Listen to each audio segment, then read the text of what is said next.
And opinions expressed by the host, guests, and callers do not necessarily represent the views of the Black Talk Media Project, Black Talk Radio Network, sponsors, advertisers, or partners. Hi, this is Russell Campbell, veteran of the Civil Rights Movement, and you're listening to Black Talk Radio, a radio station that reaches out to all of the people of the United States that deals with black issues.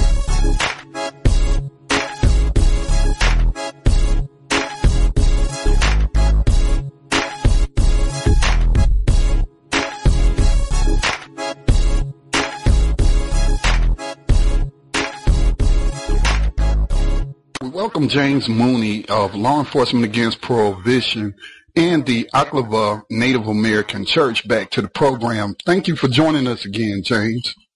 You're welcome, Scott. It's an honor to be with you. Well, James, recently President Obama has been coming under fire for his hard stance on marijuana, both for medicinal use and recreational use.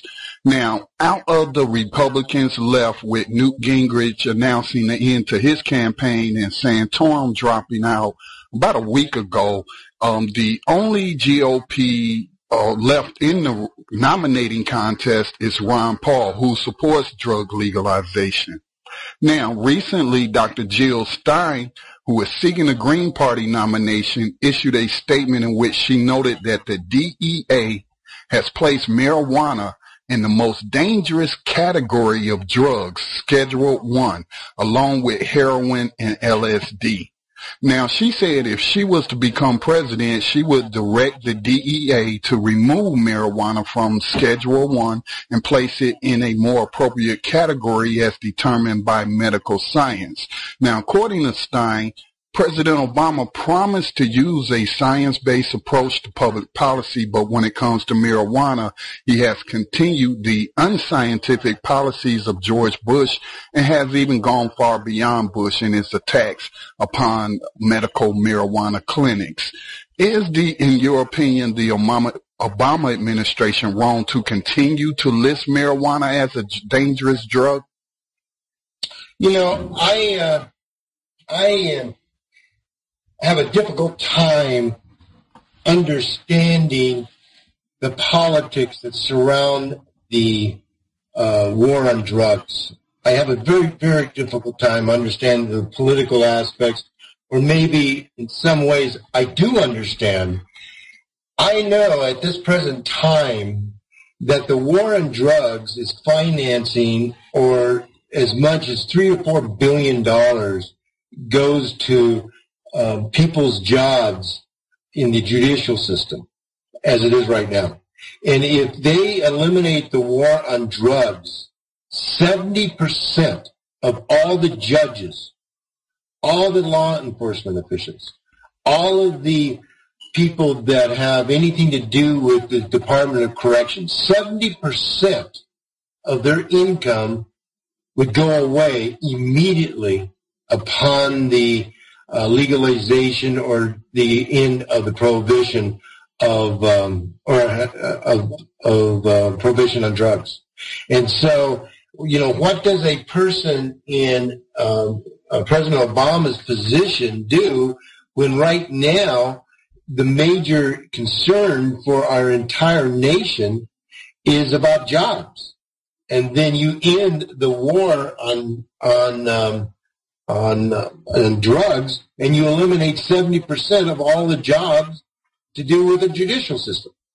And so when I look at the significance of a move like that, even though I would support it 1,000%, I can understand when a man is responsible for all of his constituents now, not just people of Native American descendants or people that utilize certain herbs for the religious purposes. He has to, he's accountable for everybody. And that's the reason when I know that he was extremely against the war on Iraq and felt that we should have gone into Afghanistan right off the bat, I understand now that in order to get out of these wars, you have to do it in a mature manner so that you don't bankrupt our entire nation while you're doing something that is correct. Because you got to remember, in my opinion, the government of the United States right now, as our president actually said when he visited Wall Street, there was a statement that he said, right, I believe it was within the first month of his presidency, he said Wall Street is nothing but an illegal culture. It's based on corruption. And then a few weeks later, he says, oh my gosh, Washington, D.C. is based on a war of corruption. That's the basis of it. And so how do you correct something that is so illegal and so based on corruption? How do you possibly amend this overnight without bankrupting and messing up our entire culture? Well, I understand where you're coming from, James. Of course, it's not a easy task for one person, especially when his party only controls the Senate and you have Republicans controlling the House. But the question is, and I understand all of that, and we spoke about that before on the program, but my question is it wrong to continue to list marijuana as a dangerous drug? I'm not talking about the other drugs, just marijuana. Oh, is it wrong? It's hypocrisy. It is absolutely insane. Marijuana.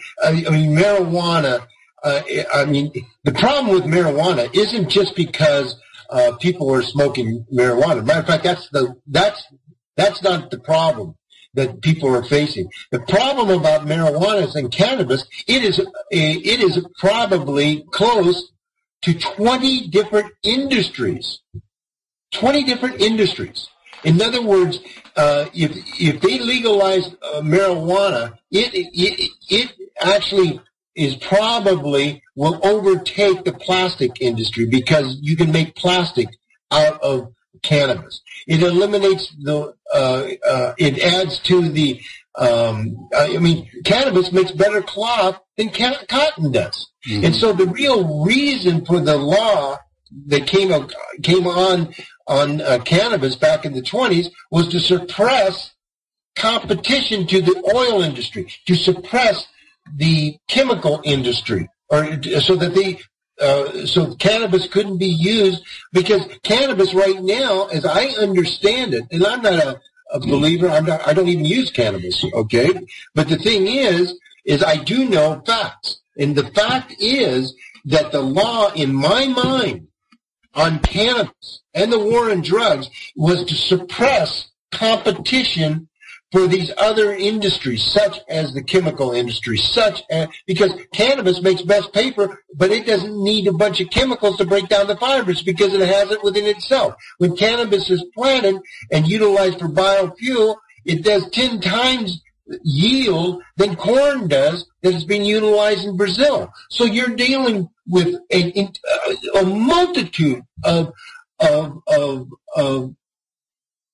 trees that are making a billions of dollars at the suppression of cannabis. Well, and James, doesn't that go back to the point that you were making about, and again, we're just talking about marijuana, but the point that you were making that if drugs were legalized, and I think marijuana is the most popular used drug throughout the world and the United States, and you talked about then, if they legalize that, then you're going to have to lay off some of these guards in these prisons, some of these court clerks, some of these deputies and police officers, because their services just wouldn't be needed. But right, as you're just pointing out, though, if you just legalize marijuana alone, all of the industries that would spring up around it, and President Obama has made finding alternative energy sources, a major part of his platform in reducing our dependence on oil. And as you just stated, cannabis can be used to produce biofuels. And so that's why I'm saying this doesn't make sense to me. Well, you're right. In a legitimate culture, that isn't based on corruption, which has already been established. Our entire culture is based off of corruption. That's what it is. And so you have these lobbyists that control because it's based off of corruption and money. It's who you can buy out. It's not what is best for our communities. You've got these special interests that spend billions. I mean, I'm not talking about millions, billions of dollars in persuading our legislators to capitulate to their needs. I think James, I think you're being kind when you say to influence. I look at the money that these special interest groups pour into politics and give the candidates to fill up their campaign war chest. I would call it bribery, but that's the word I choose to use. That is what it is. That is what it is. But nevertheless, they own our legislators. And the major reason that I see it, and I'm going to fall right back to the public, to our citizenship, is if there's one person, one citizen of the United States that is not involved in the voting process, they're capitulating to this corruption. It's just like the whole standard is, if corruption will only proceed while good people stand back and do nothing. And that's where it's all at. And the thing that I was so encouraged about President Obama, he got his money from grassroots people. But now, because of the Supreme Court ruling that heck almighty, the Catholic Church can contribute to candidates, and you don't even know it. Unlimited funds too, isn't it? What? Unlimited. There's no limits on the money they can give. And in certain churches, not necessarily the Catholic Church, but the Mormon Church has already exhibited that they don't care about the separation of church and state on Proposition 8 in California. And so when that thing opened up, and if you notice too, Romney, who is the Republican president nominee, okay, I mean, he spent 10 times more than his competition did, and he didn't even bat an eye. And I wonder why. Because he has unlimited funds to support his candidacy. Mm-hmm. And so if people want to have, to start cleaning up things, okay, then they've got to get in that voting booth and start being educated on who they're getting in, they're voting for. And before you know it, these legislators are going to start saying, whoa, we better start listening to the masses instead of just the people that are paying for our campaigns and stuff. I think of course, voting, it starts with voting. Well, I think it starts before you go to the ballot. When they're holding these town hall meetings with the constituents and stuff like that, I think the citizens need to be vocal in their calling for an end, to the drug war and the corruption surrounding it. Well, we're doing that already, but the money is so big that there's nothing that the politicians can do. Because they got there because of abiding by the oil industries, it's just, and then you've got these private prisons that are lobbying for laws. I mean, my gosh, in Arizona, it's probably going to pass. In Arizona, they got a law set up that was lobbied by the private prisons to, if you do not have a license on you, and you cannot prove that you're an American citizen, they can arrest you. Well, that whole thing was pushed through by the lobbyists of the private prison industry, which is very big in Arizona. And why they're doing that is so that they can fill up their jails. It's interesting you bring that up. I don't know if you heard of this, and you may know the name, but the name escapes me right now. But the largest private prison corporation in America, it was revealed in some communications that they sent to several different lawmakers in saying that, well, if we'll buy your prisons and the prisoners, All right. But we'll make a deal with you. You have to keep them at least 80% full. So, I mean, that's a conspiracy to lock people up and deprive them of their freedom. And people should be in the streets screaming. And the greatest market that they've got right now is the war on drugs. Wow. Yeah, okay. So, you brought up something.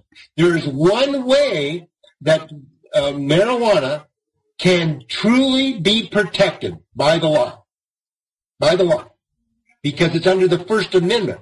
And these other religious groups will not bother the First Amendment, because if they screw around with the First Amendment, they're going to screw around with their own religious background. And that is joining the Native American Church. And there's only one Native American church that the United States public can actually join into, because the lock that the people have had, that's why they spent over $35 million to keep me from being able to exercise my First Amendment rights, was because of precisely what we're talking about. Mm-hmm. Think about that for a minute. $35 million of taxpayers' money. Taxpayers' money. That's right. And guess who sponsored that? Was the Bureau of Indian Affairs, which is an actual department, a federal department, and the United States Attorney General offices goes to the Bureau of Indian Affairs to say which church is legal and which is not. And that's what's been being played. And so because of my the defense that I put up when they raided our church, a bona fide Native American church, we paid $500,000 for the land. We were registered. We're taking heroin addicts off the streets. And guess what? They raided us, and then they busted us to put life sentences on us if we are convicted. And because of an attorney that I had, her name was Catherine Collard, filed for a motion to dismiss. And the judge, the 4th District Judge, Scott, refused to grant that appeal.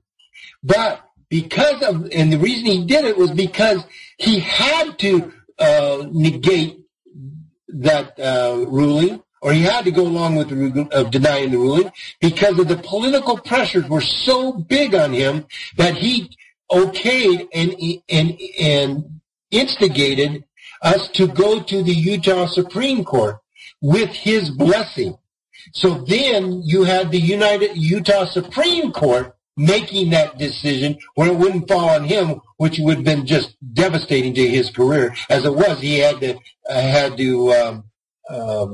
retire, and probably because he encouraged us to go to the Utah Supreme Court. That's how corrupt this is. It is corrupt. And then the ruling was unanimous. And then as soon as that ruling was brought down, unanimous, then the Bureau of Indian Affairs went to the United States Attorney General's office and said that I was a fraud. And they got an indictment on me and my wife to put us in prison for the rest of our lives under the Patriot Act, where hearsay is all you need to be able to get an indictment.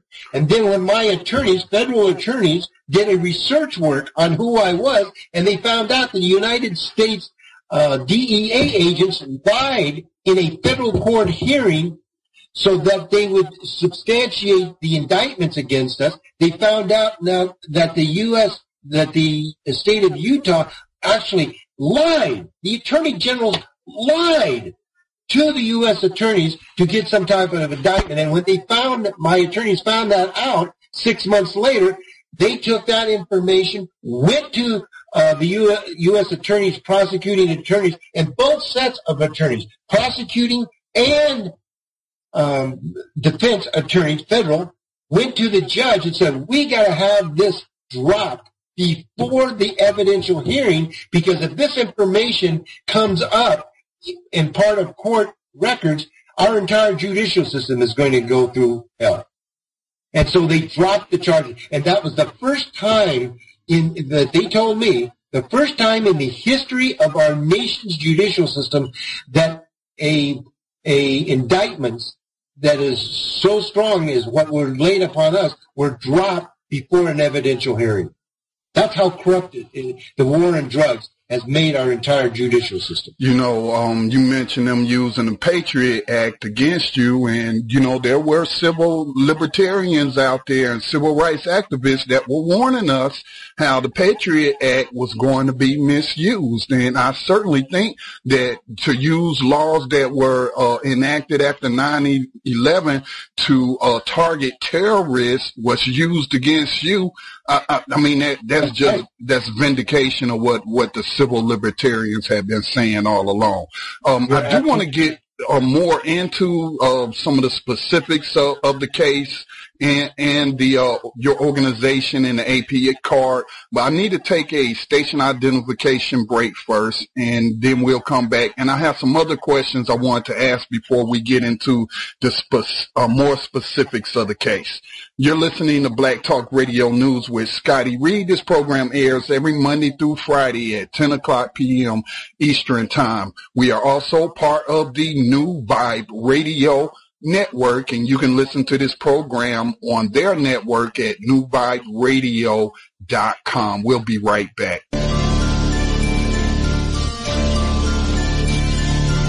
Are you searching for the best in online black radio? Then go to blacktalkradionetwork.com, helping you filter through the noise. Real talk, black talk.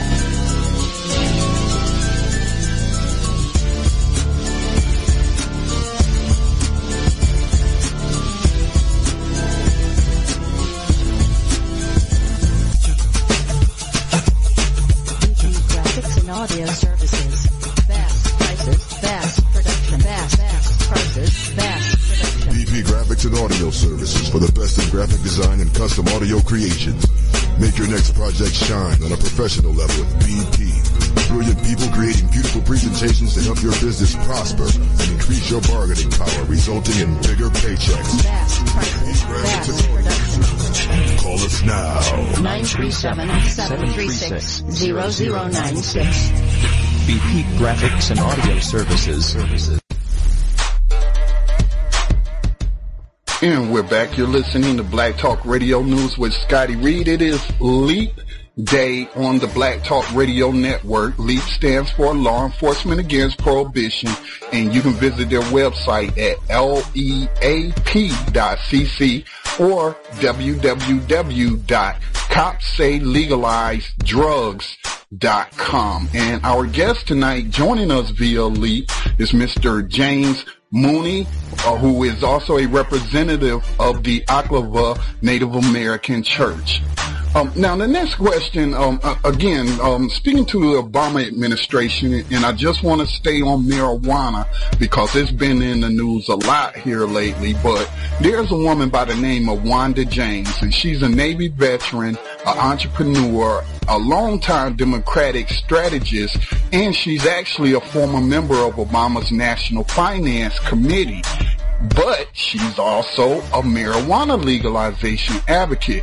And she recently said, it's extremely disappointing to me to have, quite frankly, a black man as president that has smoked pot, that didn't get caught, that didn't get a felony, that got to go on to be president, who is still okay with the 700,000 black and brown boys that get felony arrests every year in this country for the use of marijuana, she concluded.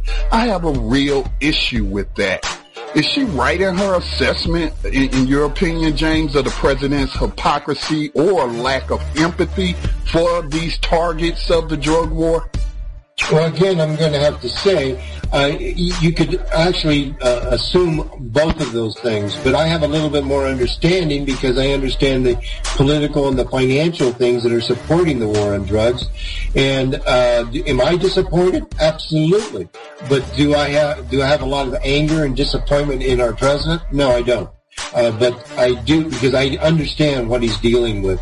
But I think the atrocities of what was it, the university in San Francisco that is teaching people how to utilize cannabis in a good way was raided.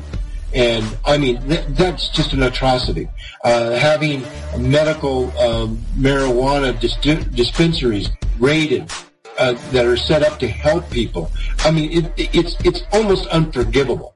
I mean, in my mind, it is almost unforgivable. But that was the same thing that happened to Oklahoma Native American Church. Here we're taking heroin addicts off the street, giving mothers without homes to live in that have children and giving them a place to live, getting guys and women that are being released from prison, getting them jobs, getting them a place to live, getting them set up in society when they get out. And then they raid us and put life sentences on us for doing this kind of work. And that is under the Oklahoma Native American Church. Thank heavens, I had a good attorney, and we were able to kick the butt out of the state of Utah. And you know, that's great, and I'm glad, you know, that you and your wife and your organization was able to prevail against the U.S. government.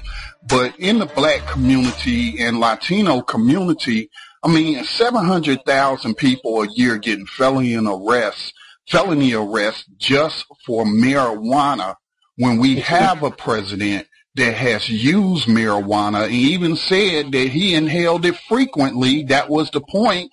And, you know, for him to take such a hard stance, I think he puts himself in danger of alienating a very important part of the base that was key to his election. It's true. It's true. And does that sway me from my support of him? It shakes me to the core. Absolutely. And but there again, I do understand the dynamics of it, but it's almost inexcusable to me. It is almost inexcusable.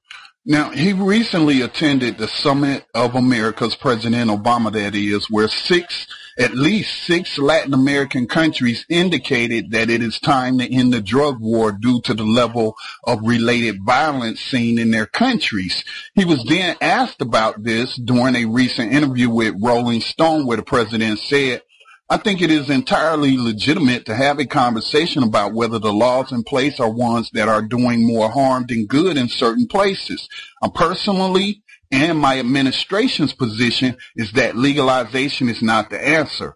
Obama said at the Summit of Americas. He then appeared on a late-night show and stated he didn't expect Congress to change the law. "We're not going to be legalizing weed anytime soon." Does this go back to, what law do you think he might be referring to? And I know you mentioned, you know, back in the 1920s. Is he talking about the Marijuana Tax Act? I think so. You know, I'm not very good at reading people's minds at all. I just know. Well, what laws do you know of that's on the federal books that criminalize marijuana? That criminalizes marijuana? Well, the ones that are there right now, and they've been around for a while. And you got to know, as far as I'm concerned, from my understanding, that was the initial. See, originally, in order to be a drug, to be classified a drug, you had to prove that you could overdose on it, and then or it's addictive. It had to have those two components. Marijuana does not fit to either one of those things, but yet there's a law that's against it. Now let me back up, and it's the same thing with marijuana, because in all reality, in my opinion, the entire war on drugs is actually a war on the indigenous culture of the original indigenous culture of the Native American people of the United States, because their entire culture is based off of the earth, and their plants are used as medicinal because that's all they knew.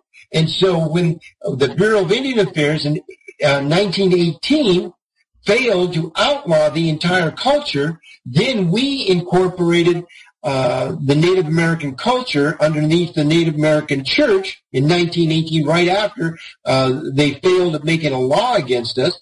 And my great-grandfather, happened to be James Mooney, said that's not going to stop them. And so in order for you to protect your entire culture, you have got to incorporate, as the Native American Church, So then the First Amendment will protect your culture. And that's the culture is the use of plants and herbs and mushrooms as your medicinal, because that is your culture. And so that's what happened. And then immediately the Bureau of Indian Affairs started a campaign to outlaw peyote and make it an illegal drug right along with marijuana. Marijuana was the first one because it is more dangerous to all the other industries. And so the only place now that you can utilize peyote or utilize cannabis and legally is under the First Amendment of the United States Constitution, and the Native American Church, Aquila, is the only one that can provide that umbrella of protection. And I definitely want to get into that a little later, but I want to go back to some things you said about it being a war on the Native American culture. Can you understand, giving the statistical data that we know, that black people don't use marijuana no more, or drugs in general no more than any other ethnic group, but yet they are the ones who get the most convictions and make up the majority of those who are incarcerated for nonviolent drug crimes. So do you see why Wanda James and people like her in the black community see this as a war against the black and Latino communities as well? That's absolutely true. And you got to remember, the Native American, Auckland or James Mooney, I'm a Seminole. I'm part black. I'm what they call a black Seminole. Okay? And so I am really aware of what you're talking about. And I worked in the prison system for 7 years. Okay? And I know for a fact what you're saying is absolutely true, and what this lady has said. It's absolutely true. It is a war on the indigenous culture of America, Native American. And you got to remember, the indigenous people, which were blacks, were taken from Africa, and they brought their culture also. And so I'm talking about not just the Native American culture, and if you heard me right, I said the indigenous Native American people, because indigenous encompasses the blacks coming from Africa that live their indigenous beliefs and using the plants as their medicinal thing. This entire war on drugs is a war on the indigenous people of the world. You know, I think you made some great points there, and I never really looked at that, or it didn't really sink in. But then I started reading some articles. I read an article today from a Facebook status message somebody posted about, I think it was in 2011, the United Nations had passed some kind of protection for indigenous peoples throughout the world. In many of the Western countries like Australia, the United States, Canada, just to name a few, do not want to recognize the indigenous rights of people, and that includes their religious ceremonies and their use of traditional medicines, which include plants. You got it right on. You're hitting the nail right on the head, because people are making billions and billions and billions and billions of dollars on the suppression of the indigenous spirituality. And the drug war, you see that as an extension of that? Absolutely. I believe matter of fact, I wrote an article, and I'll send it to you, that I say end the war on the indigenous Native American culture. That's exactly what I named it. We have a few more questions. We do want to take another station identification break. Do want to let listeners know that if you want to check out any of the upcoming shows of our media partners, become a member of BlackTalkRadioNetwork.com, where we send out an email blast for every upcoming program of our media partners. We'll take this 30-second station identification break, and then we'll continue our conversation with Mr. James Mooney.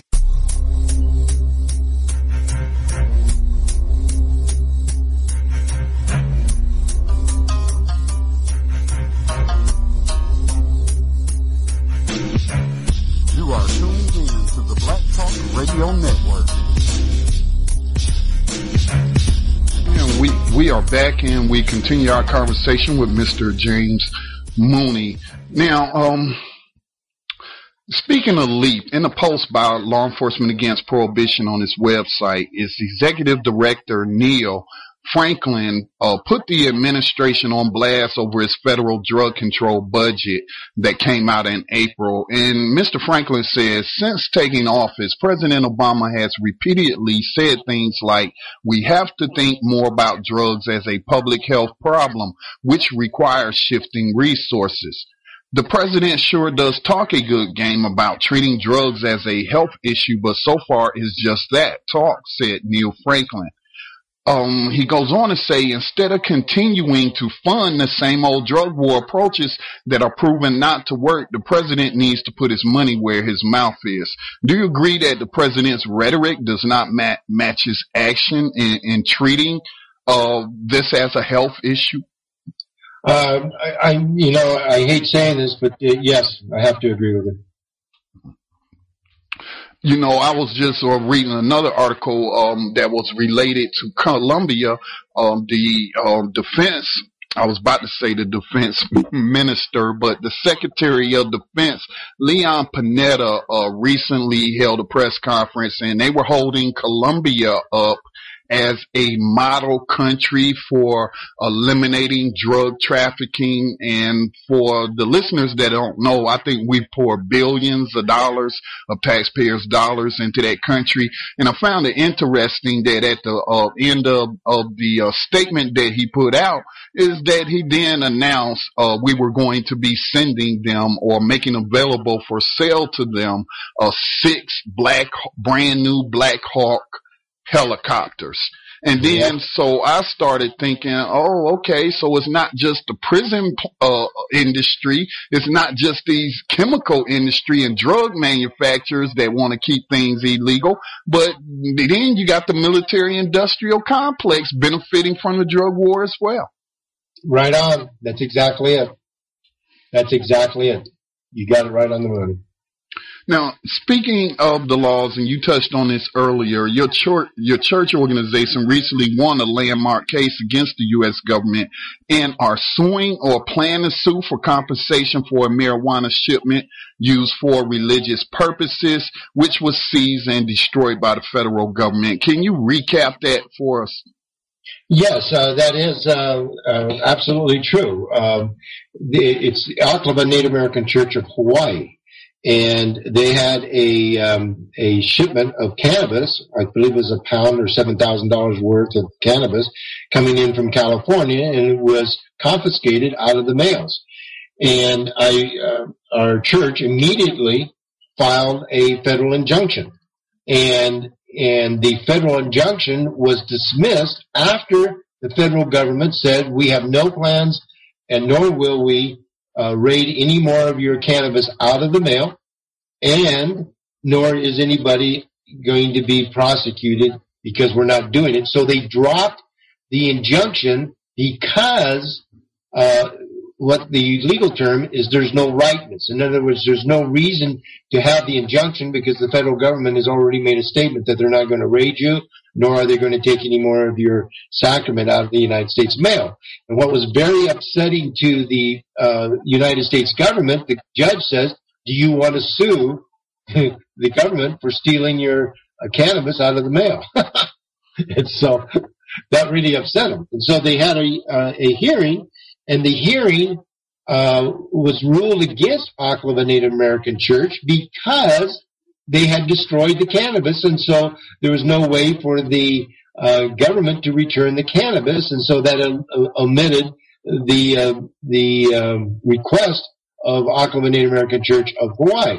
And so, however, the judge said, you can appeal my decision, which they did, and they brought in 3 Ninth Circuit Courts of Appeal to Hawaii, flew them from San Francisco. 3 judges.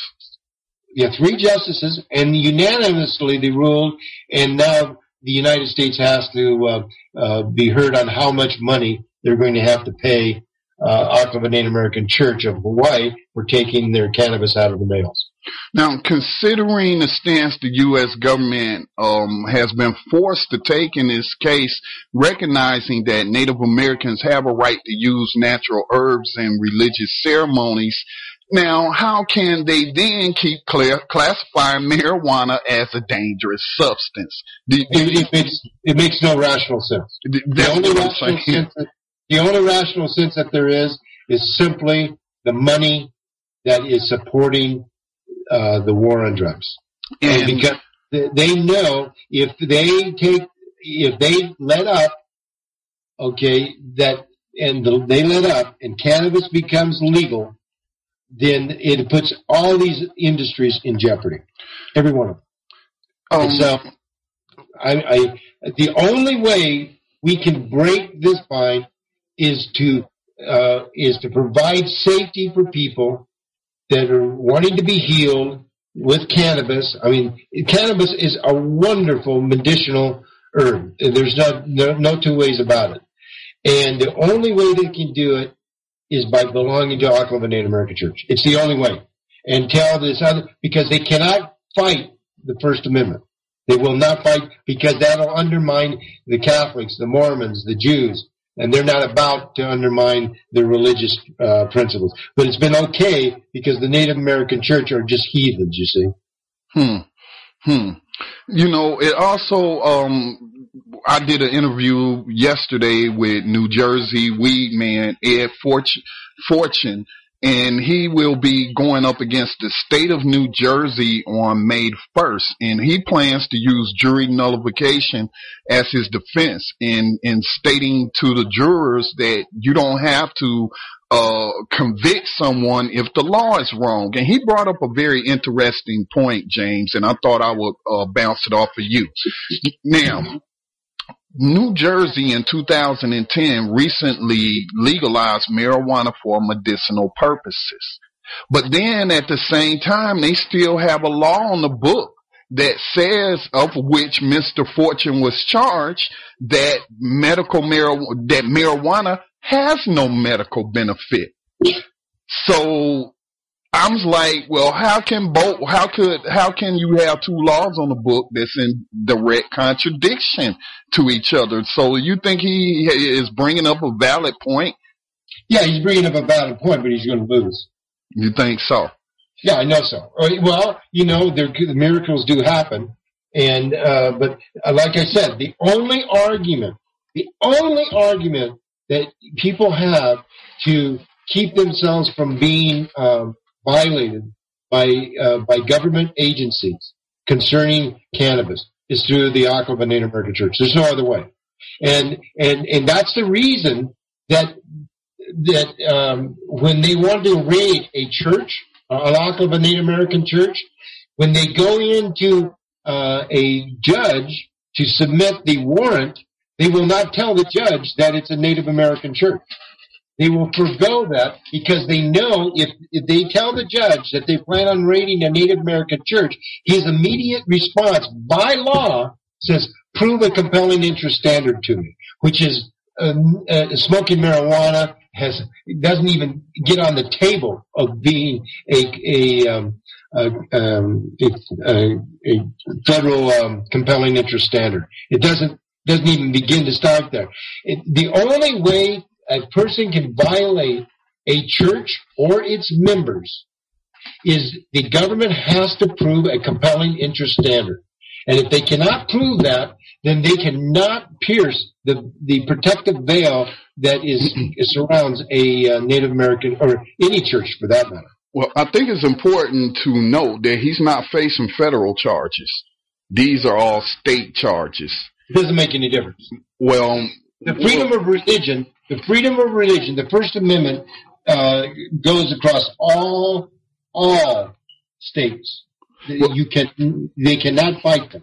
Well, James, I mean, I understand what you're saying, and I support that. If people want to seek protection now, that they can do so through the Oklahoma Native American Church. But at the same time, everybody's not going to do that.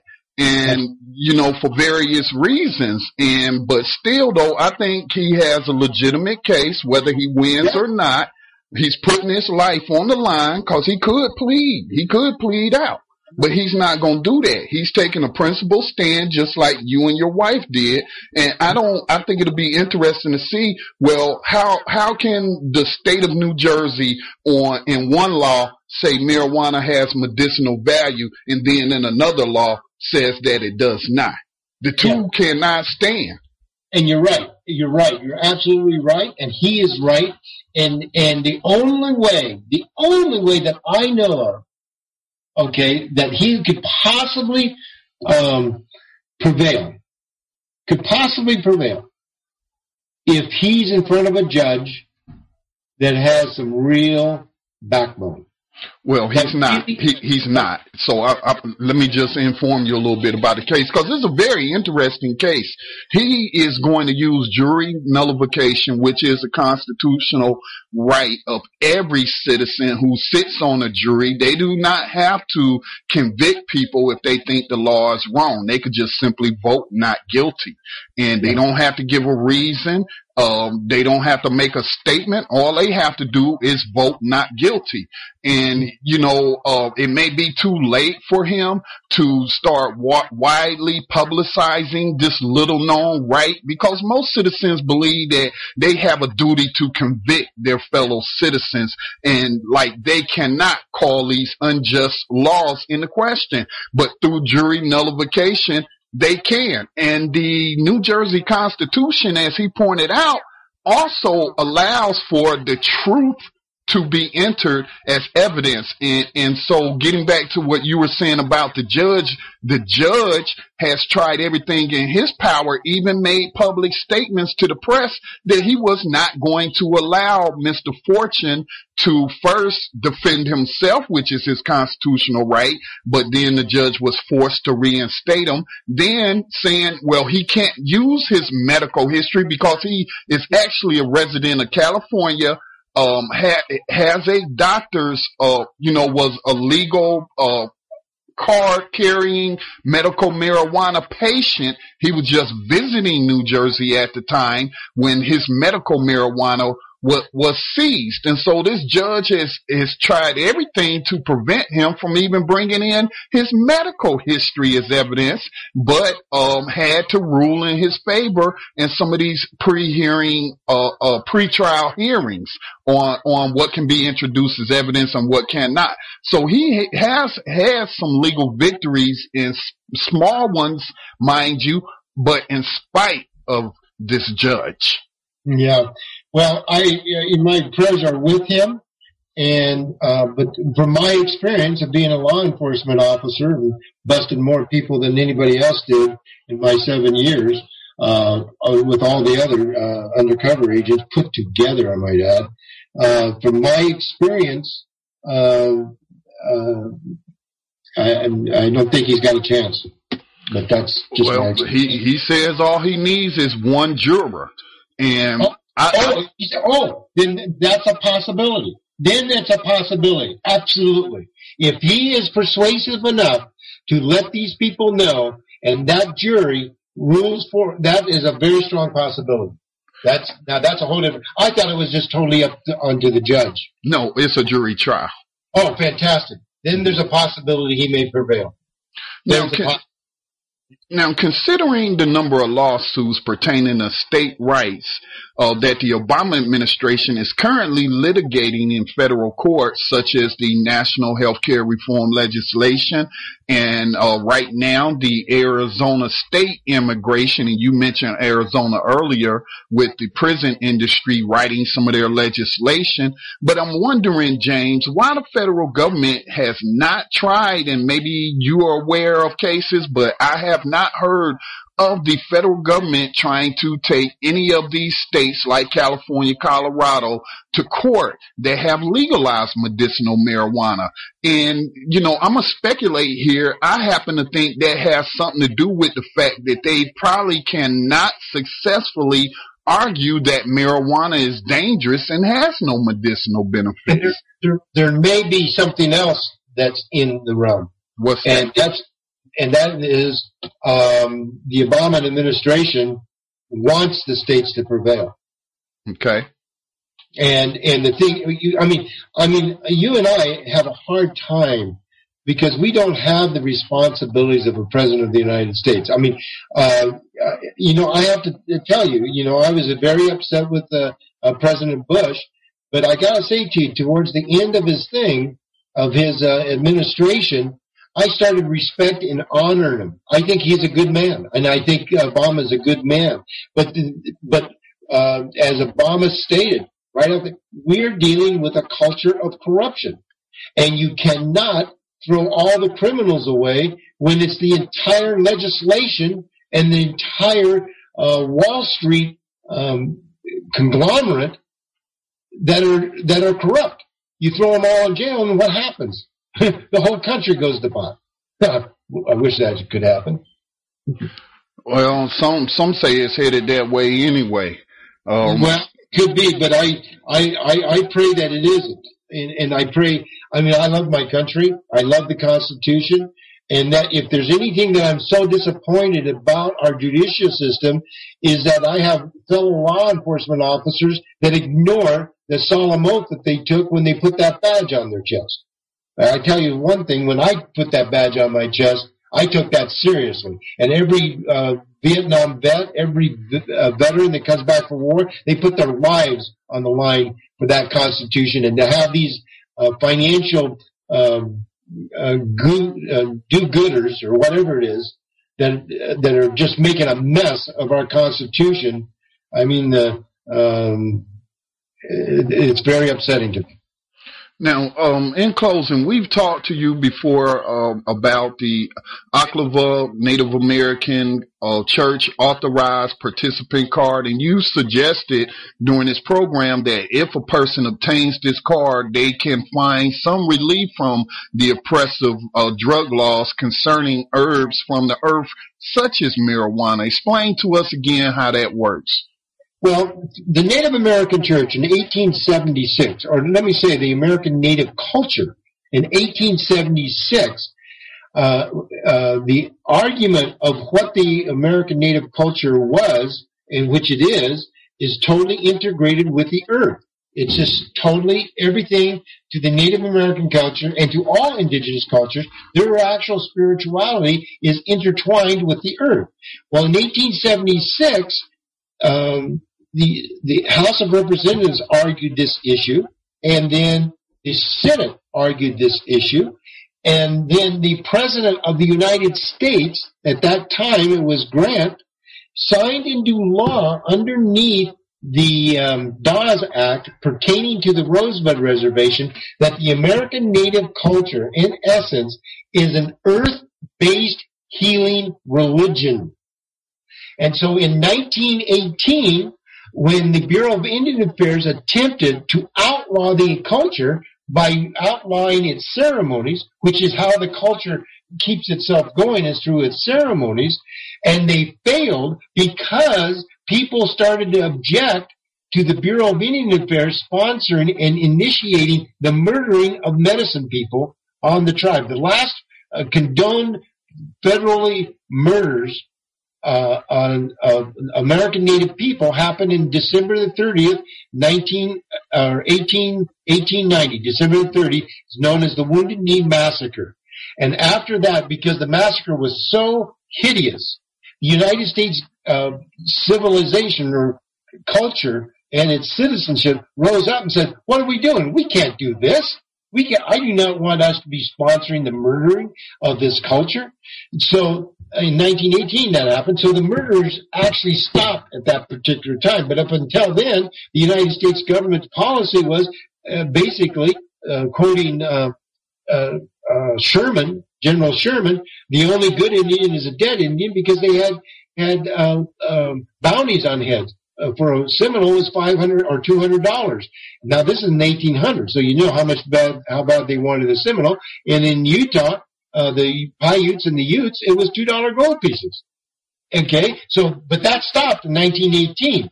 And so because they couldn't stop, it couldn't kill the people anymore, then in 1918, the Bureau of Indian Affairs sponsored a law to outlaw the entire culture.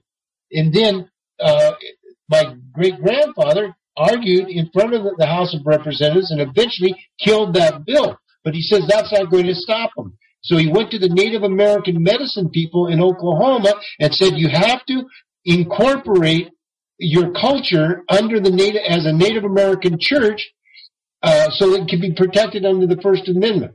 And he said, even when you do that, that's not going to stop him. So right at 1918, when that law was brought about, that's when the war on drugs started to step up with cannabis. And then they brought in peyote, and which are both proven not harmless. I mean, peyote has been proven by the Harvard Hospital to actually improve people's mental abilities, not numb them or do anything else. And so how in the world can anybody justify formulating a war on cannabis and peyote, which are basically harmless, other than a war on the culture of trying to shut out the entire indigenous culture?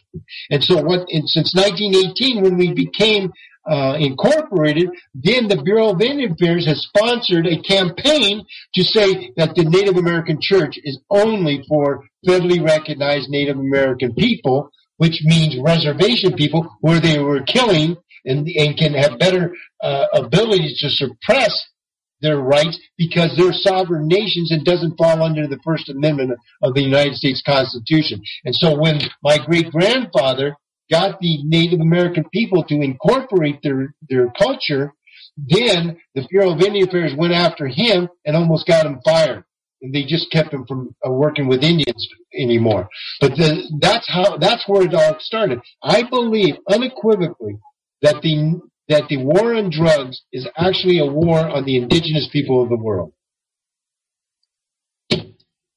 And so, again, can you tell people, though, the benefits of the AP card from the Aqaba Native American Church that anybody can get? You don't discriminate. That's exactly right.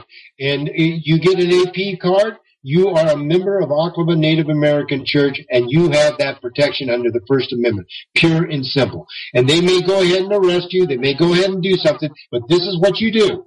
And they will balk at it. They will balk, they'll fight you like mad, they'll threaten you, and simply they'll say, they'll do everything in the world. But what you do not do, you do not plea bargain. You do not plea bargain. And the next thing you do is file for a motion to dismiss. Pure and simple. And they have to take that. But the problem is the entire judicial system is corrupt, where they will not sanction somebody to file a motion to dismiss because they know they'll lose. And so your attorneys, the public defender's attorneys, will collect their $1,500, but they're collecting their $1,500 to get you to plea bargain.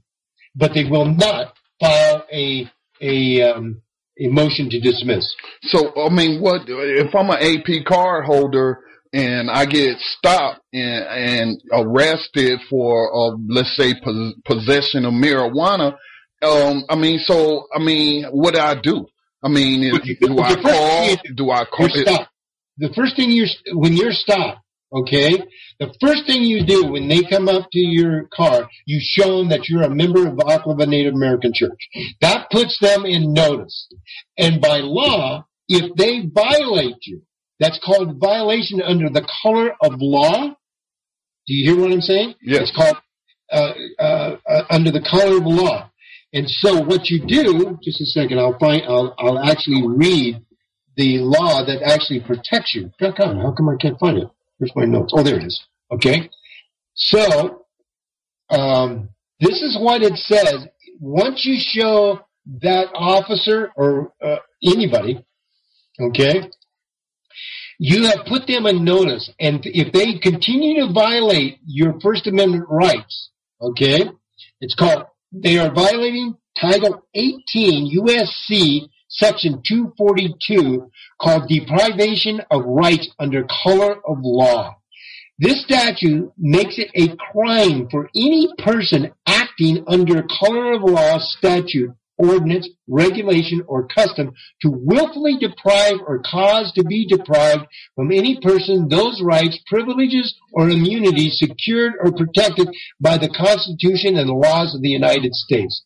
This law further prohibits acting under color of law, statutes, ordinances, regulations, or custom to willfully subject or cause to be subjected any person to different punishments, pains, or penalties than those prescribed for punishment of citizens on account of such person being an alien or by reason of his or her color of law. And it goes on, and this is so strong that if somebody violates your civil liberties and you're putting on them notice as soon as you show them that card, the definition includes, in other words, you can put law enforcement officials in prison, individuals such as mayors, council persons, judges. It goes on. But you mentioned the problem with defense attorneys that's going to try to get you to plead bargain if you have one of these state provided attorneys. That's right. So, I mean, what do they do in that case? Let's say I can't afford to get a private attorney. I'm stuck with a public defender, and he won't argue that for me. I mean, I don't understand. Well, that's exactly right. And so they're violating the Constitution right there. They're violating your civil liberties by not representing you in the manner that you choose to be represented. And the only way you can change it is if we have 1 million AP cards out there, and this tactic that the government is using, it will be exposed and it will be over with, and that will end the war on drugs. Period. And that's the reason I am so emphatic about people being part of the AP card, because that will give them their protection. But you got to do it in masses. As soon as you have a massive amount of people doing exactly what I said, do not plea bargain and file for a motion to dismiss. Before you know it, these judicial systems are going to say, don't even touch those cards, because it's a waste of time and money, and we're not going to make any money off of it. It's going to cost us. Can you imagine 1 million people right today getting a ticket for cannabis, saying, I refuse to pay the ticket because you're violating my First Amendment rights, and I'm not going to plea bargain, and I want you to appeal to, I want you to file a motion to dismiss. You have 1 million people doing that, the war on drugs is going to go away immediately. I'm talking about cannabis. And I do want to let listeners know, on blacktalkradionetwork.com, you will see a logo for the Akava Native American Church, and you can click on that link, and that'll get you more information about this AP card that they offer. Well, James, I want to thank you again for joining us, and with that, I want to say good night. Good night, Scott.